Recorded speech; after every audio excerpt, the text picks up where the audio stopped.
बातमीचे प्रायोजक आहेत हॉटेल रोहित। औरंगाबाद शहरातील बुटिलीन परिसरातील दारुस्सलाम या त्यांच्या कार्यालयात आज प्रजासत्ताक दिनानिमित्त त्यांनी नागरिकांना शुभेच्छा देत भाषण करत रॅली काढली। या रॅलीमध्ये शेकडोंच्या संख्येनं बाईक सहभागी झाल्या होत्या। तर ही rally Buddhi lane Bhadkal gate mill corner मागे काढण्यात आली होती। आज एक मोठा दिवस आहे। तर आजच्या दिवशी भारत देश स्वतंत्र झाला, ज्या वेळेस भारताचं संविधान तयार केलं होतं। या देशामध्ये कोणी लहान कोणी मोठं राहणार नाही। तर देशात काही अंतर किलोमीटर चालल्यानंतर भाषा बदलत असते। खाणे जेवण अन्न पदार्थ खाण्याची पद्धत बदलते, पेहराव ही या देशाची खासियत असल्याचं आणि सर्व धर्म समभाव यात नांदत आहे असं देखील इम्तियाज जलील यांनी म्हटलं। आज रिपब्लिक डे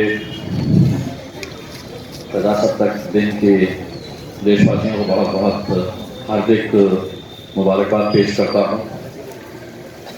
यह आज एक बहुत बड़ा दिन है इस लिहाज से कि 15 अगस्त के दिन तो देश आज़ाद हुआ था, लेकिन आज़ाद देश कैसा होगा, आज़ाद देश के अंदर हमें क्या क्या इख्तियार मिलेंगे, हम क्या कर सकेंगे क्या नहीं कर सकेंगे,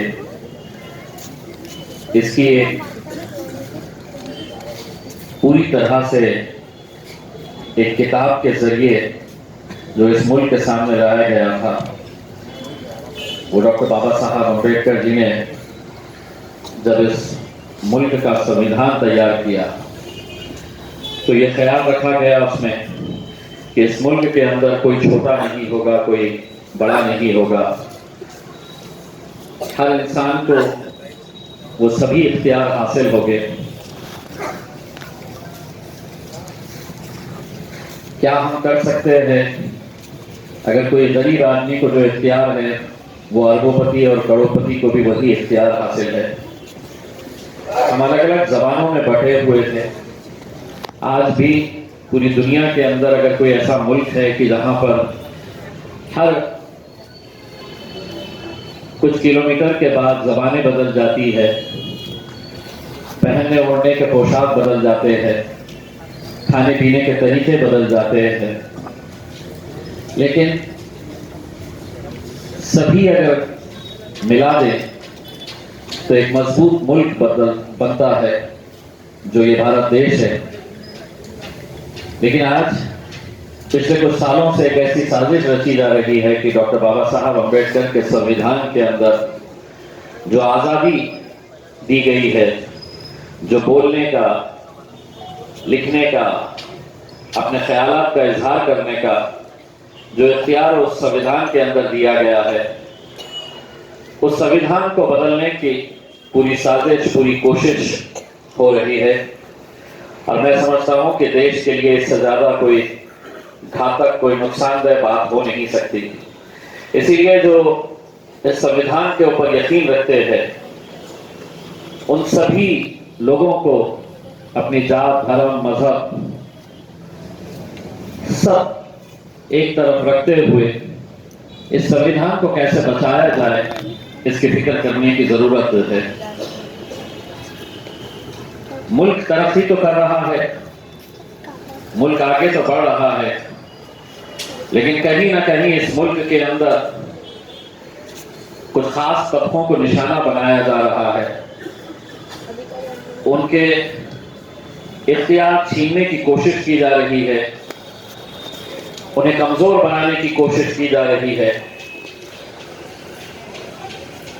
और अगर खुलकर कहूं तो इस मुल्क के मुसलमानों के साथ, इस मुल्क के दलितों के साथ, पिछड़ों के साथ जो रवैया अख्तियार किया जा रहा है, ये बहुत ही सोचने वाली बात है इस लिहाज से कि आज ये समाज के बच्चे पढ़ना चाहते हैं तो सरकार कहती है कि हम इनके स्कॉलरशिप बंद कर देंगे। ये हायर एजुकेशन लेना चाहती है तो सरकार ने रिसर्च की स्कॉलरशिप बंद कर दी है। कहीं ना कहीं हमारी मजहब की जो आज़ादी है, हर इंसान को अपने मजहब के ऊपर चलने का पूरा इख्तियार है, पूरी आज़ादी है, लेकिन उसे भी बदलने की कोशिश की जा रही है, जो बहुत ही मेरे हिसाब से चिंताजनक बात है। लेकिन इसके लिए आवाज उठानी जरूरी है।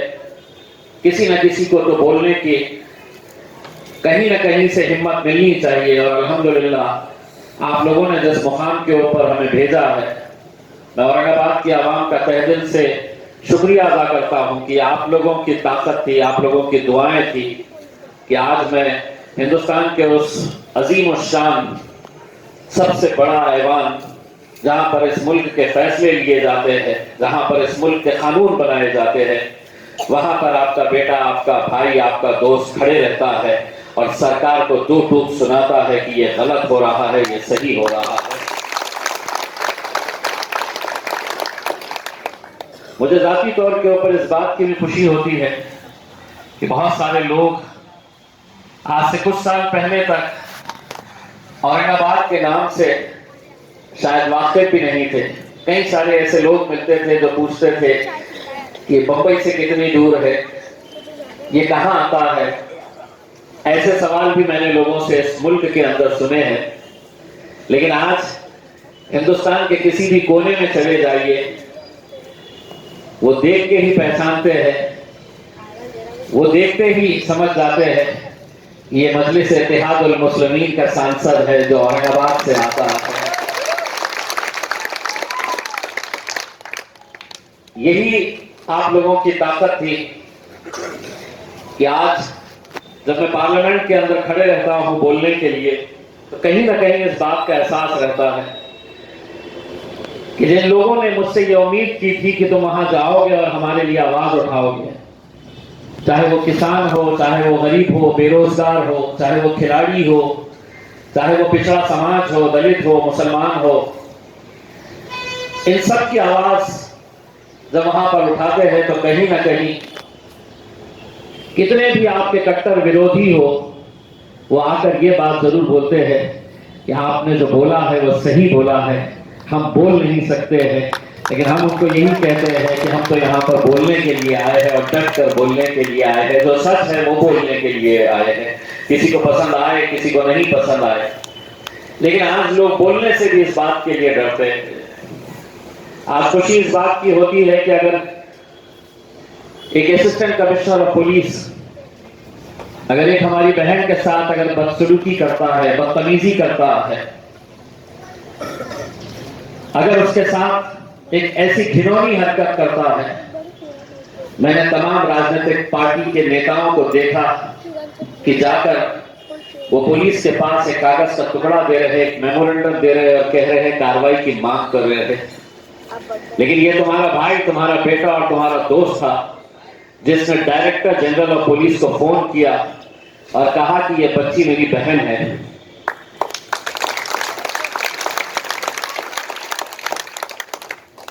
और मैं आपसे ये नहीं कहूंगा कि सिर्फ उसके ऊपर कार्रवाई करो।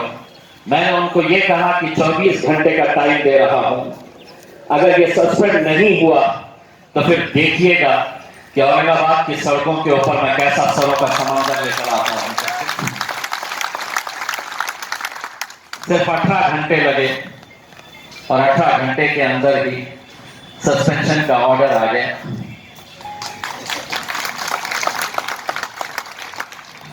लेकिन जब ऐसी बातें सामने आती है तो न जाने महाराष्ट्र के किन किन कोने कोने के इलाकों से लोग फोन करना शुरू कर देते हैं कि साहब ये पुलिस वाला सता रहा है, साहब इसके ऊपर भी एक्शन लीजिए, साहब ये भी कर दीजिए।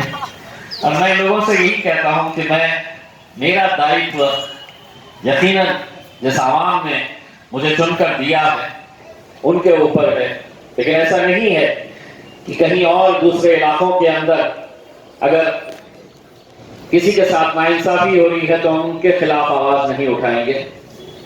आज जब हम लोग सभी लोग कुछ दिन पहले हमने डिविजनल कमिश्नर ऑफिस के सामने इकट्ठा हुए तमाम कर्मचारियों के हक के लिए, उसका नतीजा क्या हुआ?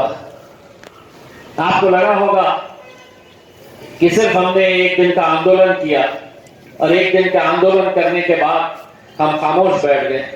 उस आंदोलन का असर यह हुआ है कि अगर कोई महानगर पालिका के अंदर काम करता है तो उनको बता दूं कि जिस दिन मैंने आंदोलन किया उसके 5 दिन के बाद महानगर पालिका ने उस ठेकेदार को एक नोटिस जारी की।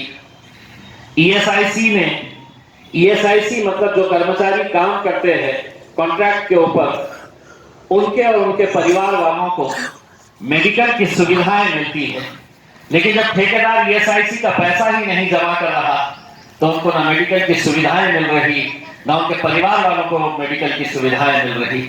हमारे आंदोलन के 5 दिन के बाद ईएसआईसी ने उन्हें नोटिस जारी किया और कहा कि 68 लाख रुपए अगले 8 दिन के अंदर जमा करो, हमको ईएसआईसी के पैसे देना है।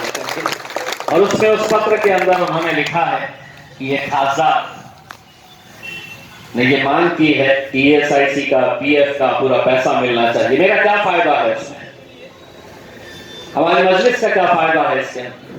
लेकिन मुझे मालूम है कि कहीं ना कहीं वो गरीब इंसान, वो मेहनत का आदमी, जो मेहनत तो खुद कर रहा है लेकिन मजा इसका कोई और लूट रहा है, पैसा कोई और खा रहा है। मैं हर चीज रोक नहीं सकता हूं।